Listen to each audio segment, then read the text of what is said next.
from a menu of possible choices on the lower part of the screen and have those transferred to the upper part of the screen so they can, again, generate a message for communication to them, for data generation for themselves or for communication to another. And then, of course, when they have the hard copy they would like to have, just dump it on a printer.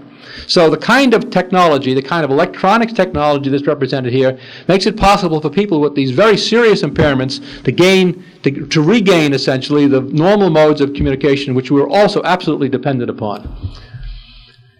We've had a number of very interesting examples. This youngster is out of an iron lung at this particular time, but she spends most of her life in an iron lung because of some severe high-level spinal trauma.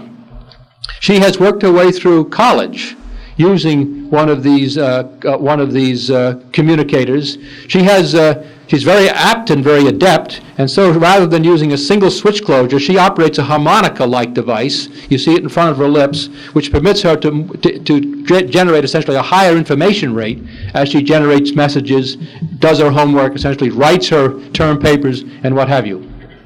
And of course, the technology goes on. I wish I could say, like one of the gentlemen this morning, that in the Department of Defense, if you have a bright idea, there's no problem getting money and equipment to forward it. That's not true in the field of handicap research, but for one obvious extension of much of what I've said is these systems could be in fact controlled by iFlix, for example. There's no reason why in principle, and we've demonstrated it in the laboratory, one couldn't use iMotion control to select from menus essentially the kind of message one would like to convey. Let me switch now from the problems of communication of the handicapped to a particular problem that the blind experience, and that of mobility. How do they get around in the cluttered space? Well, you've all seen long cane travelers, but this particular chap is augmented by one of several ultrasonic mobility devices. This is the Path Sounder, and this is the Sonic Guide, both of which, in somewhat different sorts of ways, reach ahead of the blind person with a frequency of sound above normal audition, and therefore not in any way disturbing, abstract from the environment information about obstacles and about other environmental cues, and then play that back, for the most part, through the ears of the blind person, presenting codes, not easily learned codes. And that's one of the enigmas of this whole area, how to present to the ears or possibly to the skin information coded so that it substitutes for the spatial reach and interpretation of the eyes. But nevertheless, blind people who are persistent enough to learn to use these devices gain a much more fluency and much more freedom, essentially, in their movement. Let me switch to another area of handicapping conditions, and I'm obviously not going to be able to cover everything. The problem of amputation.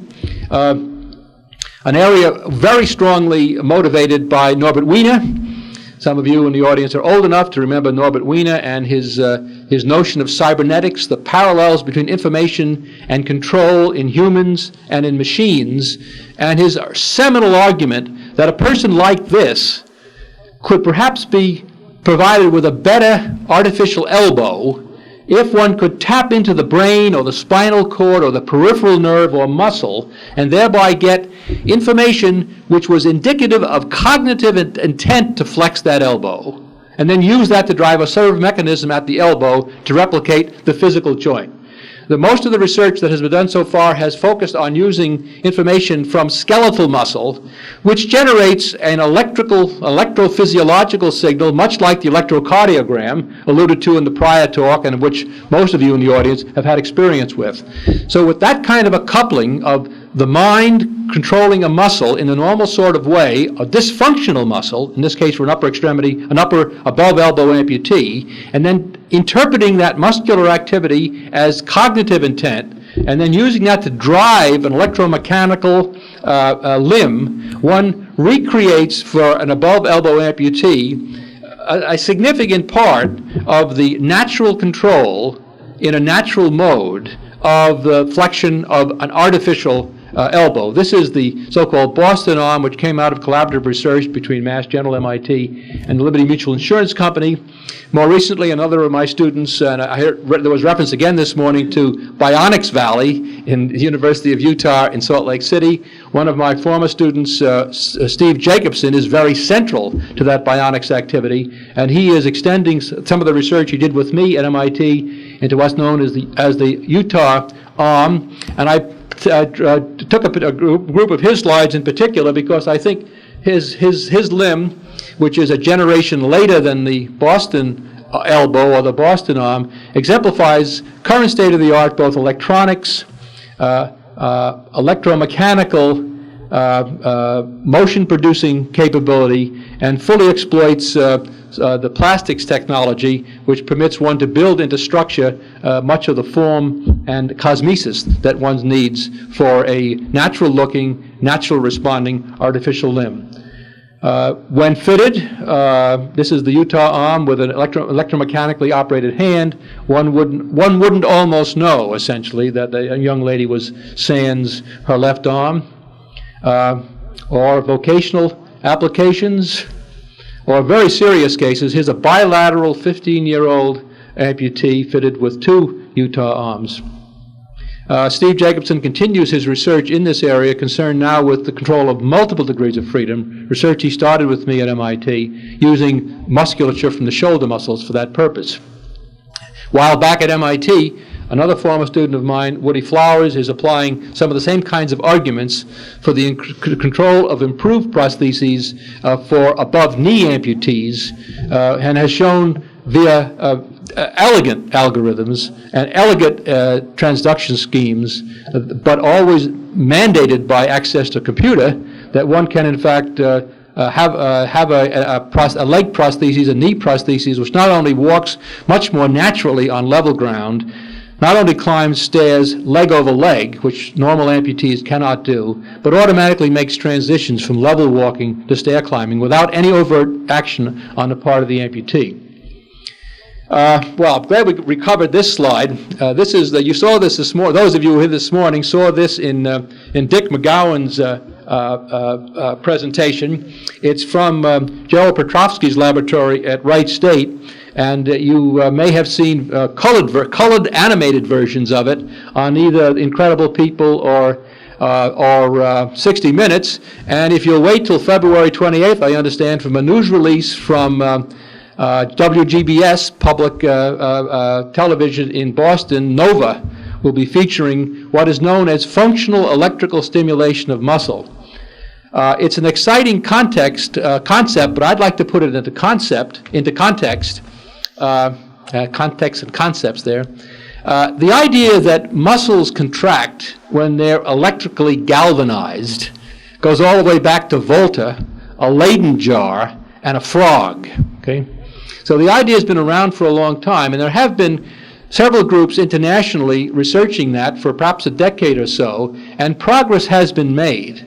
However, I think one has to be careful about being overly optimistic. In the material that I have presented to you thus far, I have tried very carefully only to present material which is in fact commercially available. It has gone through R&D, and it has in fact, it's purchasable, it's maintainable, there are manufacturers that stand behind it. In the case of this use of functional electrical stimulation to regain movement, I think it's important to point out that this is still a very, very experimental routine.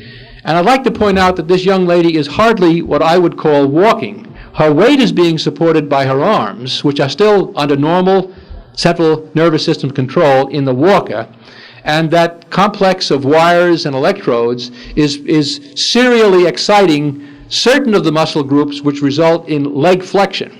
There's obviously a long way to go before one can talk about regaining normal animation on the part of a spinal cord victim. Finally, I wanted to come back to in more general terms. I guess I don't have. Can you focus that, please? Can you focus that, please? I don't have control here. I wanted to tie this back to the role of computers. It perhaps has been evident or implicit that many of the devices that I've referred to have computers embedded in them. In fact, they wouldn't be possible, essentially, without the microprocessor embedded in them, which in the AutoCom or in the Braille X or in whatever else the artificial limbs make possible the versatility and elegance with which information is processed and presented. The low volume, the low weight, and the low energy consumption of the microchip is essential to all of that. But I also wanted to illustrate how the computer plays a vital role in the innovative dimensions of the kind of research that I've indicated.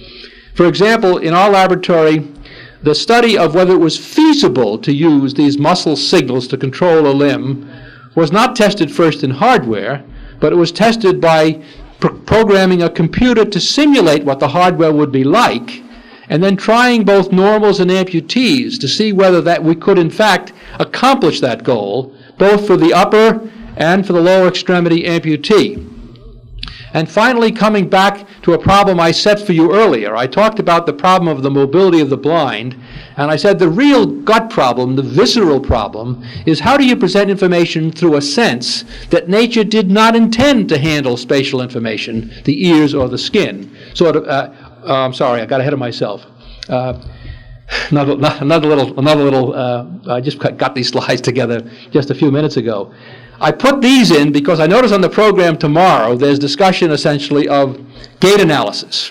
And I wanted to touch on another approach. I don't know quite what will be presented, but I want to touch on another approach, an electro-optical approach, which I think in the final analysis is the way to go. This is an electro-optical camera in which the image plane is a large lateral effect diode, so that when it looks at these little LEDs on the lower left-hand corner, those little orange dots are light-emitting diodes which radiate in the deep infrared, well below the visual spectrum. This camera sees those as locations on its image plane and automatically calculates, with the help of a computer, where in space each of those LEDs are, and therefore where the limb segment happens to be the thigh, this particular LED array has been mounted.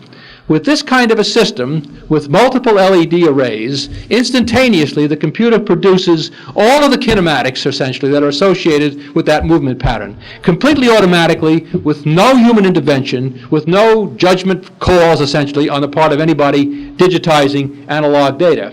This system has been used to study the movement of signers, people who use sign language, for example, and has been used in a variety of other applications. And I finally want to wind up with the manner in which we're using it in terms of that problem of how to present information to the skin or through the ears to a blind traveler, suggested by this diagram.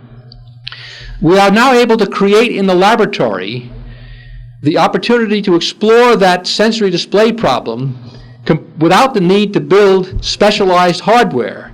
The computer can keep track of where the human is, and then the computer can emulate any kind of a tactile or audio display and present it to the ears of the blind person so as to study the important central issue, what kind of a sensory display to use. I selected this slide in particular because this is from Transactions of Biomedical Engineering publication of about July or August, which describes the use of this kind of a system to explore in a more fundamental way the correct sensory codes to use to incorporate in future blind mobility devices to make blind people more mobile. Well, what I've been about is trying to present to you a small menu, a small segment of how high technology is being used to aid handicapped people, how people minus a large part of their capability, suggested by the opening in the circle, is being bridged by engineering and medicine. In the final analysis, I'm convinced that the most important dimension of this in the long run is going to be intimately hinged on both the computer and the microchip. Those of you who subscribe or read the Wall Street Journal may recall an article in the February 7th edition which described the way in which, quote, personal computers increased independence of handicapped users.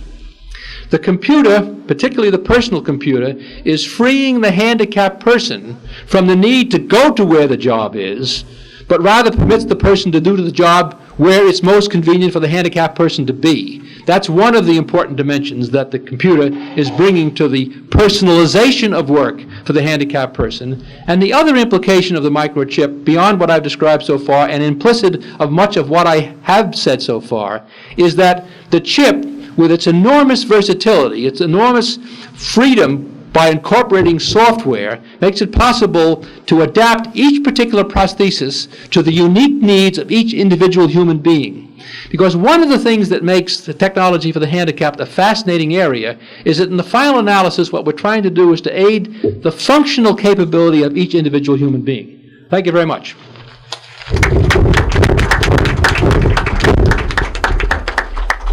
I'm going to ask you to hold your questions for Dr. Mann. It was so interesting. We forgot the time, and our last speaker, Dr. Lindberg, has to leave at about 3 o'clock. And I'm just going to introduce him. He's a professor of pathology and director of information science group in the School of Medicine at the University of Missouri at Columbia. He's the general chairman of a international medical informatics conference, which is going to be here in 1986. And he's going to talk to us about computers, microchips, medical information systems that may aid direct patient care. Move the screen back. Let's do that. We'll make it higher. That's fine. I think we got that light. No, I didn't think it's the other way. Okay.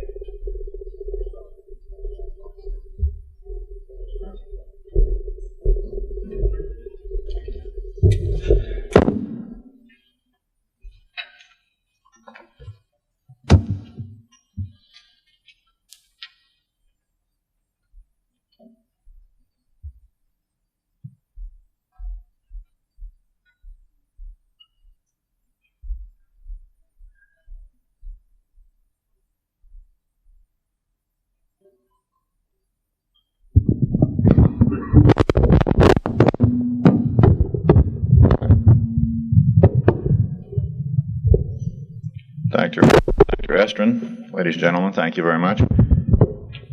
I want to talk with you about medical decision-making, the use of computers therein. And everything I say, it is implicit in everything I say that this work is a collaborative, inherently collaborative venture between medical people, engineers, computer scientists. There is no one person who could do this kind of work without that team collaboration. It is also the case that the work is rather early, fragmentary, not off the shelf and ready to be marketed, and not as colorful in its imagery as the two very interesting talks. Now the point, the objective, however, of the work I should explain first. Primarily, the point is to provide assistance and a guide to decision-making for patient diagnosis and management. That means it's directed at maintaining and improving the quality of care and improving access to optimal care. The reasoning behind it is as follows. While we're told that everybody's a specialist, still there aren't enough particular specialists to treat all the people who need their care, and their distribution, as you well know, tends to be at university medical centers and metropolises such as Washington and New York and our big cities.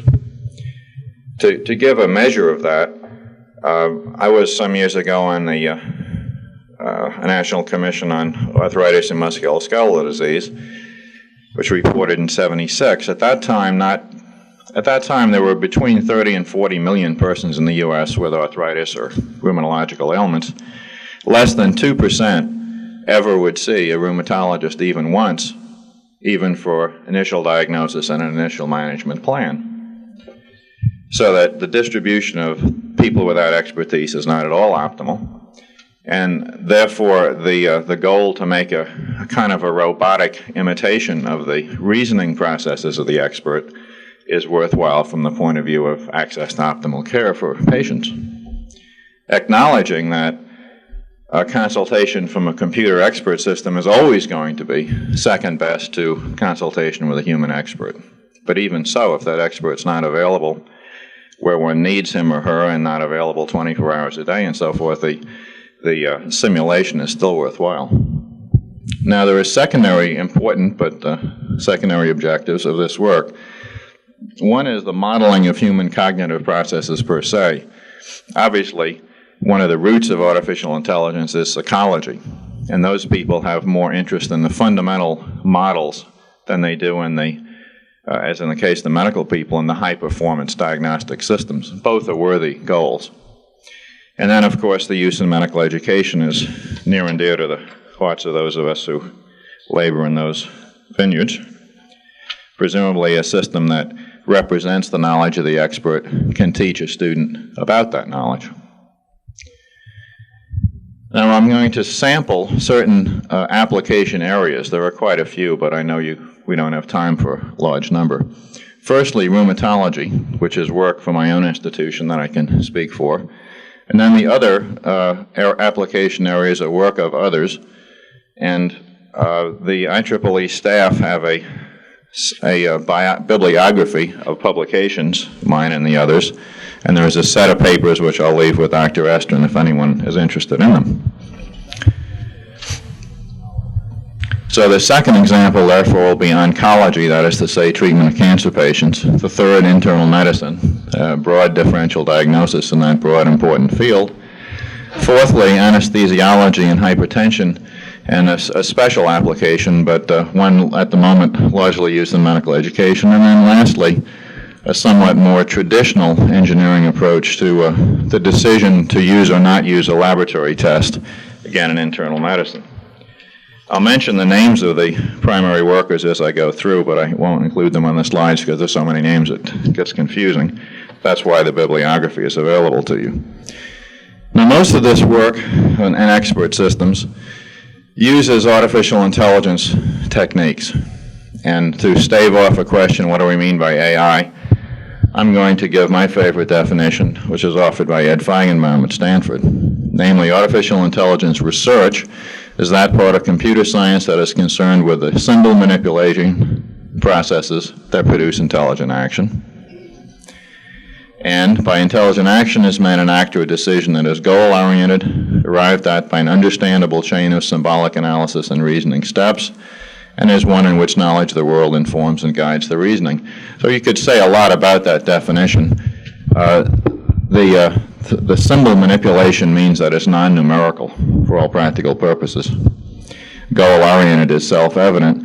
An understandable chain of symbolic analysis and reasoning means that one cannot say it's the art of medicine, or it's the art of engineering, or it's the art of mathematics. You have to have explicit steps in order for a model to be successfully built.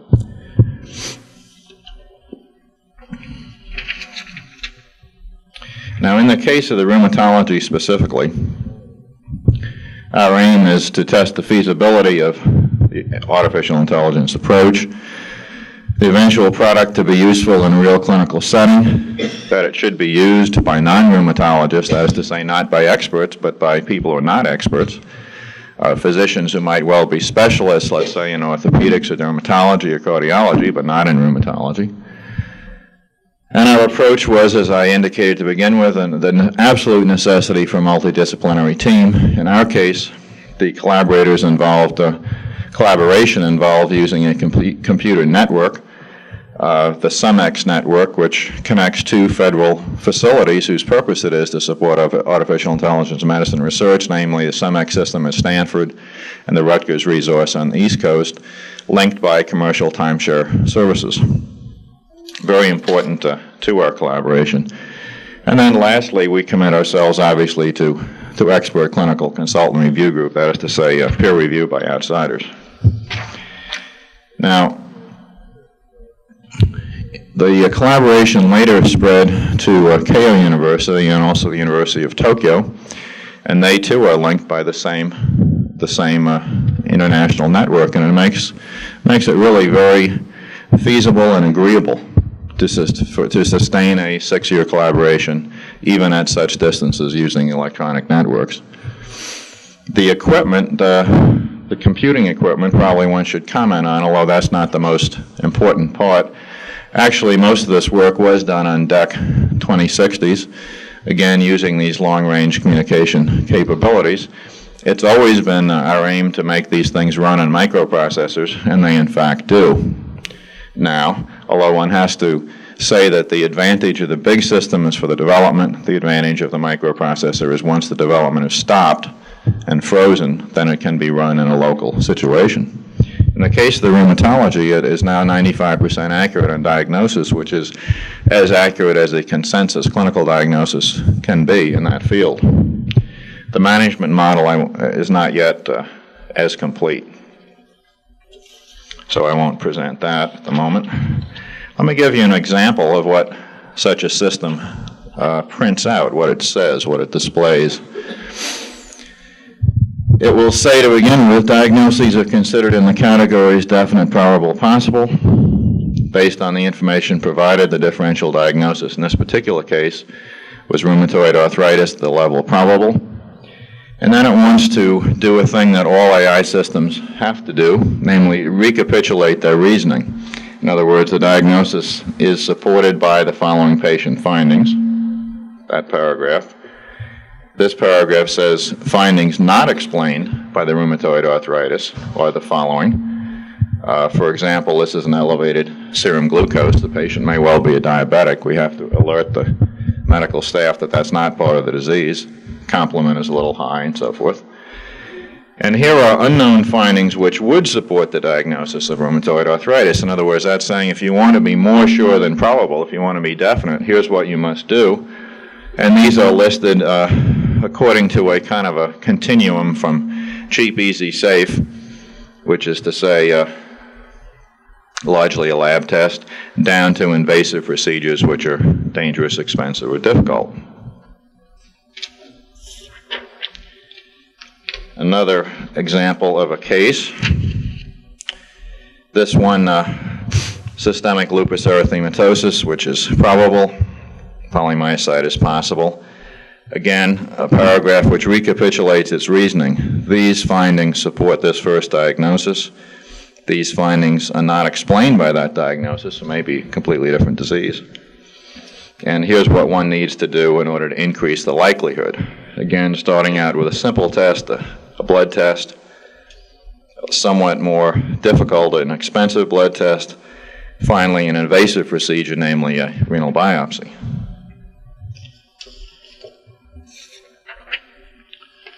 I think I'll skip there is another case which I think I won't present to you right at the moment in the interest of time.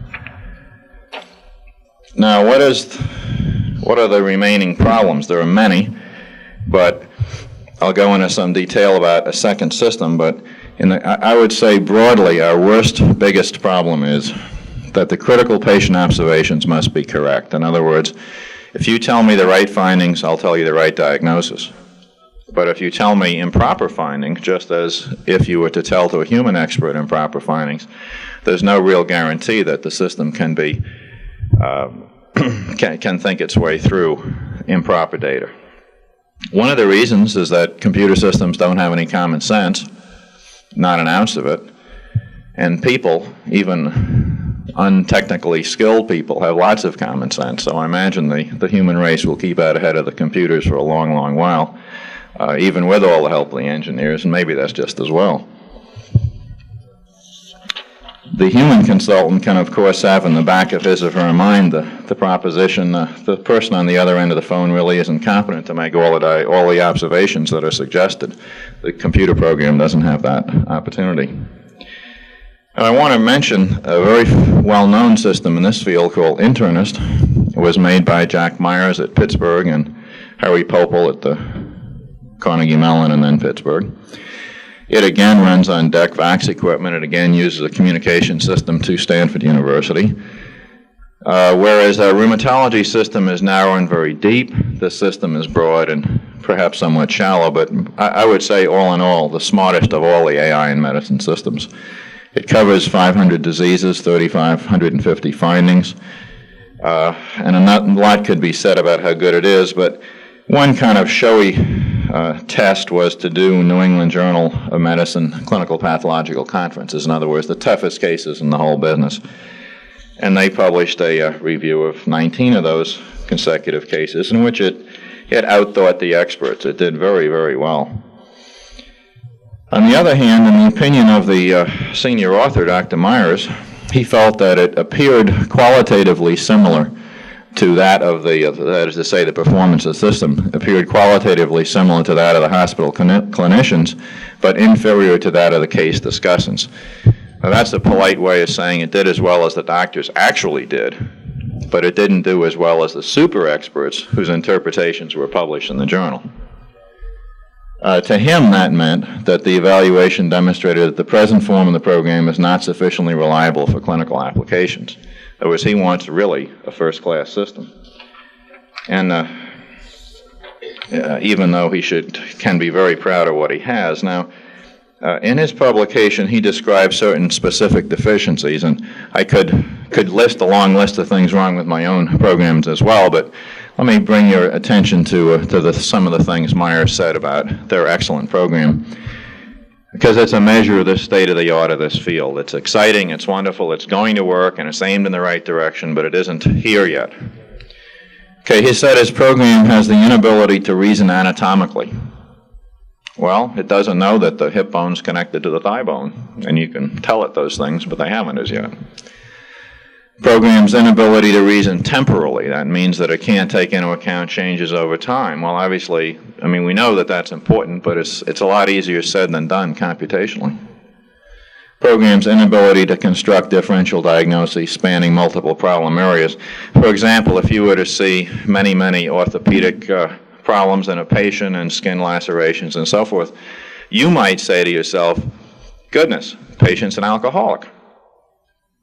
But that's a pretty high level of conclusion for a computer program to come to, and this one won't. Programs occasionally invoking the wrong explanation for a finding. You see, in this field, the ability of a program to explain itself was considered very, very important to us, partly because it gives the human user the right to believe in it, and partly because it makes it helps us to make the reasoning more rigorous. Okay, now the next two I'll mention a little briefly. Oncosin is a system developed by Ted Shortliff at Stanford, being under development.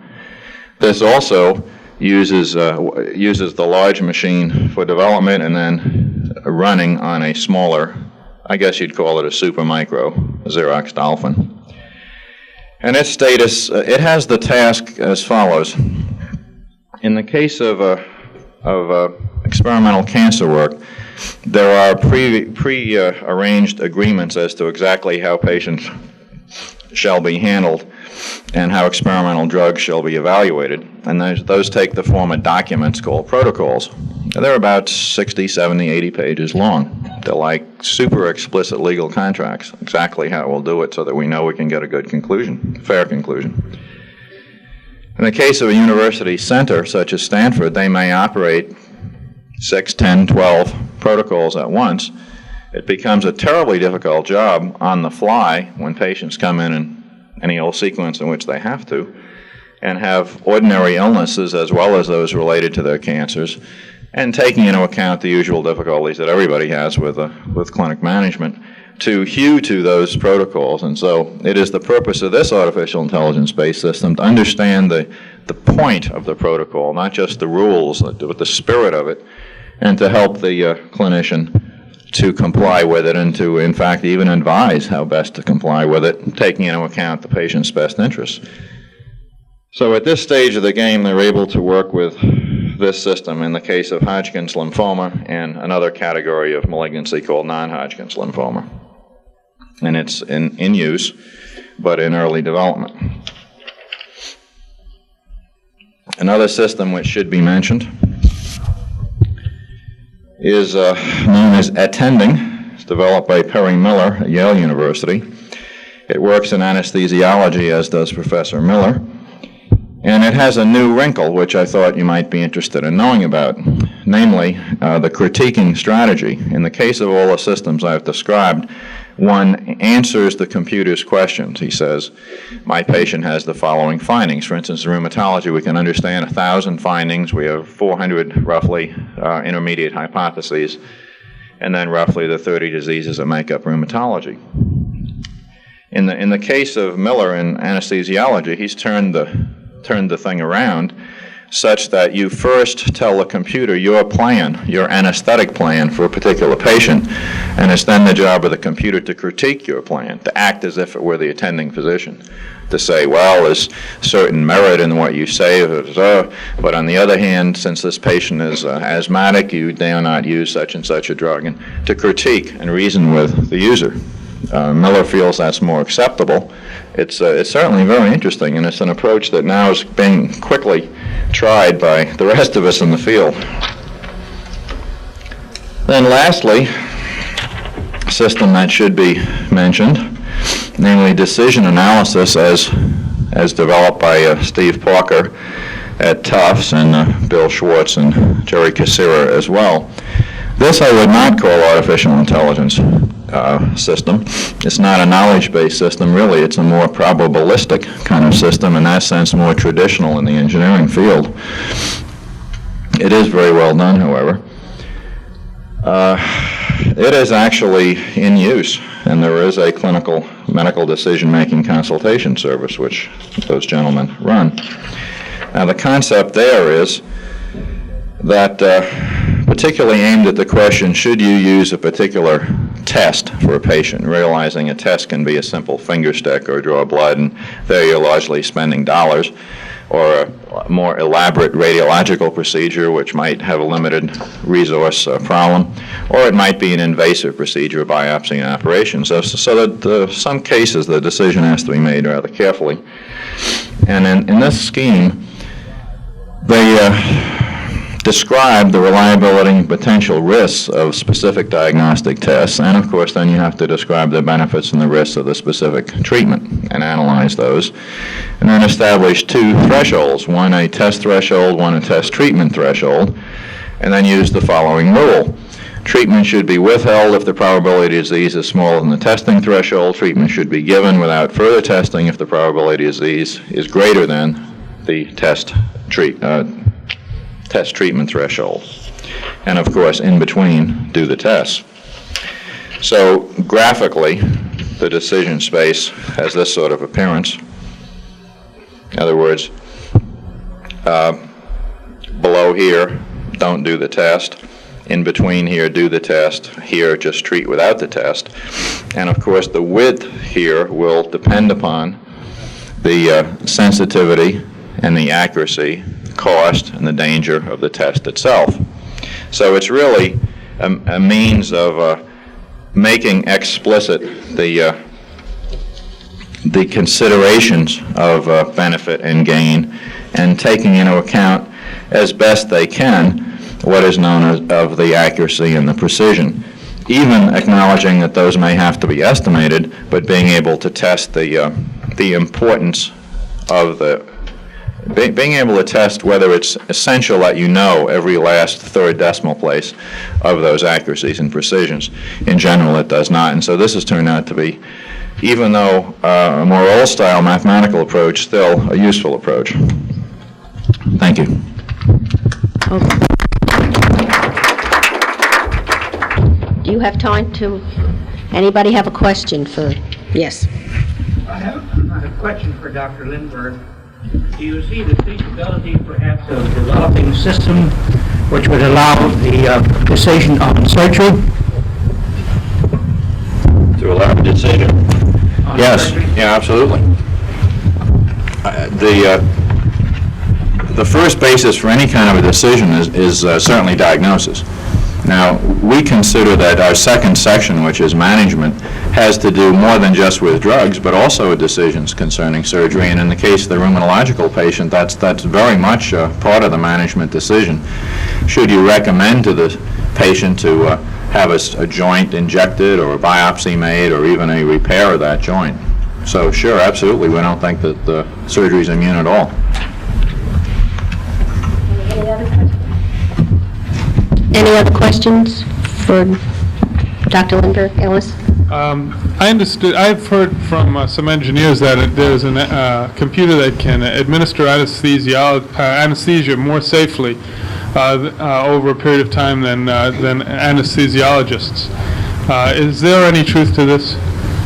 I think I definitely prefer to have an anesthesiologist myself. I can arrange it. Yeah, but you could, what about this? Such attempts have been made since I was a medical student. Professor Jack Truman at the PNS had the green machine. It's a little bit easier said than done. I think it's not here yet. But for blood pressure control, Sure. for IV infusion of drugs for blood pressure control is probably the better system than having a nurse or a doctor control the IV drip. So that's one case of controlled infusion based on some feedback, the feedback being blood pressure, which I think has been found to be very efficacious. I thought that there was a test at Mass General or one of the Boston hospitals using some kind of a feedback on anesthesiology to register the patient's reactions to it. And am I wrong about that? I think so.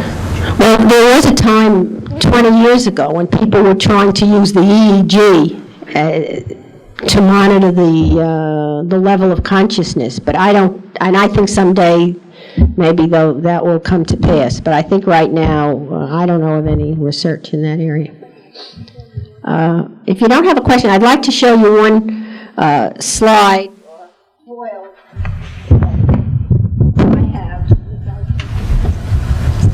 which I think is interesting, if you can see it. This is, on top it says, a physician's notes from a medical record in an American medical center. And the bottom is a quote from Norbert Wiener, which says, a society can only be understood through a study of the messages and communications facilities which belong to it. And I wanted to leave you with the thought, or one of the thoughts I'd like to leave you with, is the organization of information in the medical record, which is so important to the continuity of care of the patient, is very fragmented, and it's been referred to as being more like a scrapbook. It comes from the days where a patient and the family doctor had a series of interactions, and now many people make notes and so forth in the medical record. They say at any one time, frequently 20% of the medical records cannot be found. And the interesting thing is that automating this medical record and storing it electronically is something that I feel is very important, but something that there is no real research money for. And so it's interesting. I think we're going to see advances in the medical clinical decision-making because there's going to be a lot of spin-off from the artificial intelligence community, which you're going to hear about next in the supercomputer session. But the question is, who pays for research to automate the medical record? And surely, just as our financial transactions are done online, you would like to have access to your medical record in some way, and I think we will, but I don't know when. So that's something I'd like to add.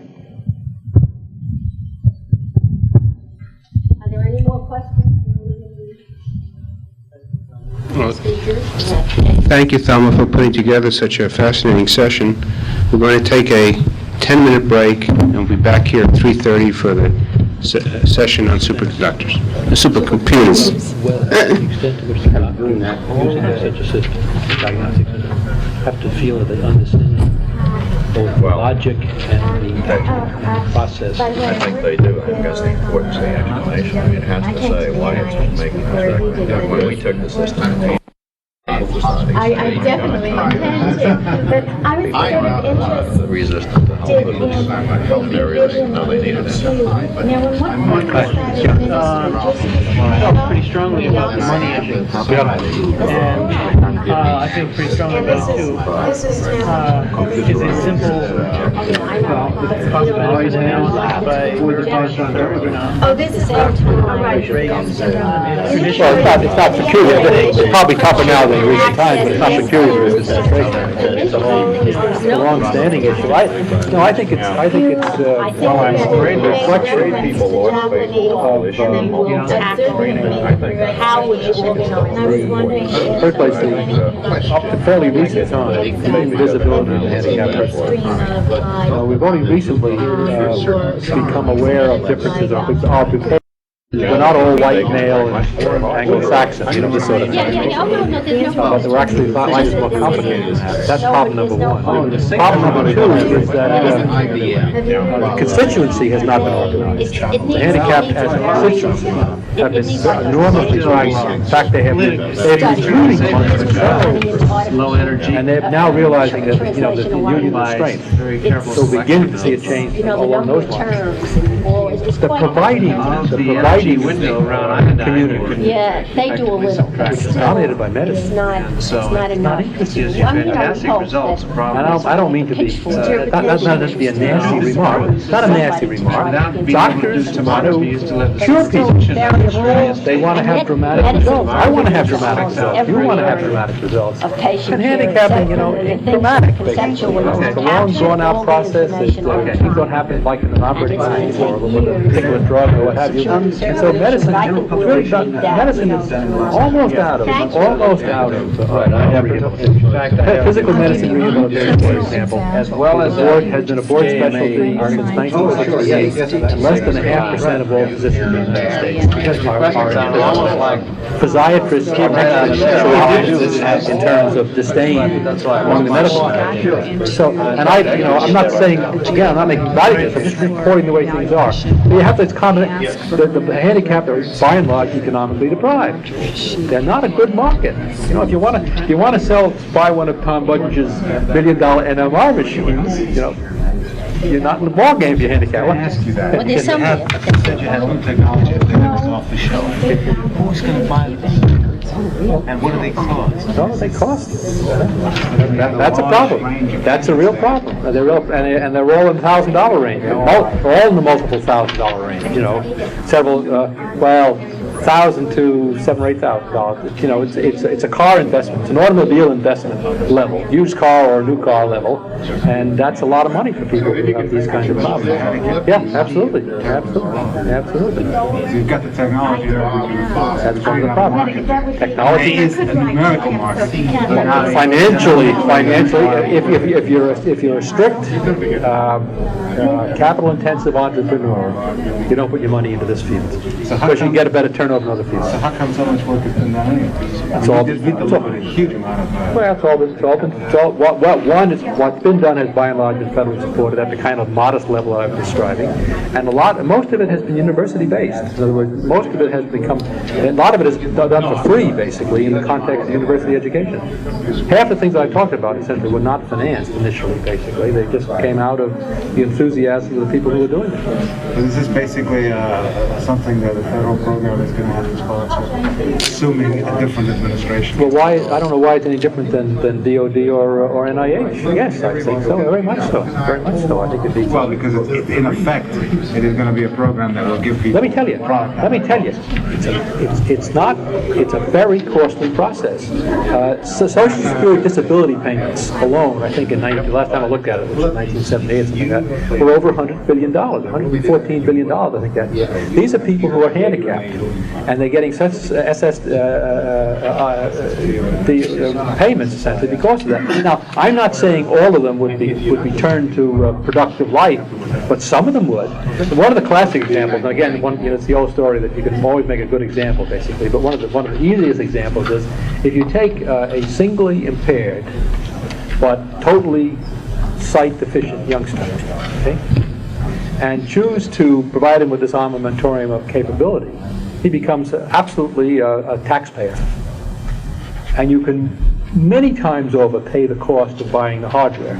The other alternative essentially is to have them essentially in some kind of an institution and pay for their institutionalization, basically. So. Whether you make a person productive again or something like that, I think might be. of secondary importance when you improve his own person. No question about that. I can't put a dollar value. Yeah, no question about that, but when you do the cost, the people who are prone to cost-benefit analysis, quality of life. Well, another dimension of this, we're an aging population, look at all the demographic statistics. Handicapping is a concomitant of aging, okay? The problem is going to get a lot worse. And also, it isn't any better on the birth end, because we now save infants who otherwise were lost, and many of these become then a burden to themselves and to society for the rest of their lives. To the extent that they are rehabilitated, they reduce that burden. So a lot of convincing arguments can be made, and they have been made, but it's not Bill Fight. But then it is a social and a political issue as much as it is. Oh, absolutely. Do you see the New York Times? Which, Do you see the New York only occasionally. Today's New York Times, the Tuesday's always on science. They have a second scene. Today's has a front page story, next second. In fact, they've fairly established that intelligence can be extended into the 80s. Mm-hmm. No question about it. So that 60s or 50s. I'll buy that. Yeah. One of the questions I wondered, you talked about technology for the handicapped, and I inferred that was pretty much for the physically handicapped. Is there a similar possibility for technology for the mentally handicapped? Well, I can't speak with any first-hand knowledge of that. I think it's a lot tougher problem, and I don't think it's been addressed. Card left to put out, but I thought I have no awareness that there's really big want to yank his out. But it's a very important and very big problem. Thank you. Thank you very much. I think this session coming up is probably going to be one of the best attended. Based in Boston. Right. Yeah, sure, by all means. Come visit the lab. That would be great. I'd love to see it. Thank you. Just give you a copy of mine. Trade you. Mine's the kind you put on the reprint. Sure, give you a copy. What if I can give you a copy of the report? Thank you very much. Okay, bye.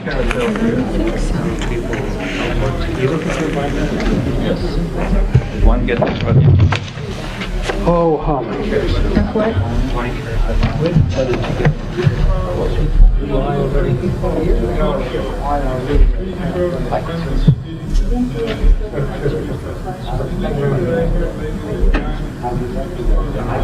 Looking for an empty carousel?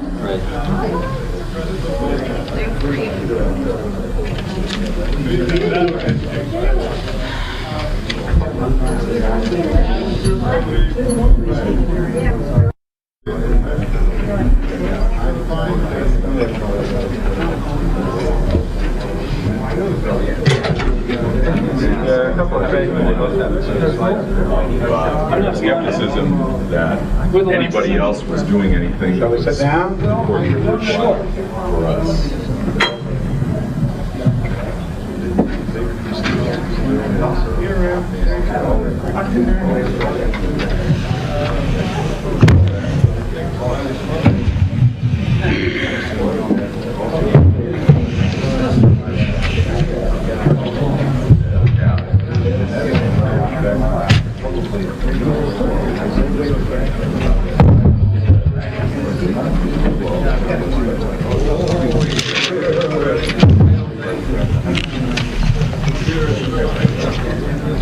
Hi, am I doing Daniel Steiner slides? No.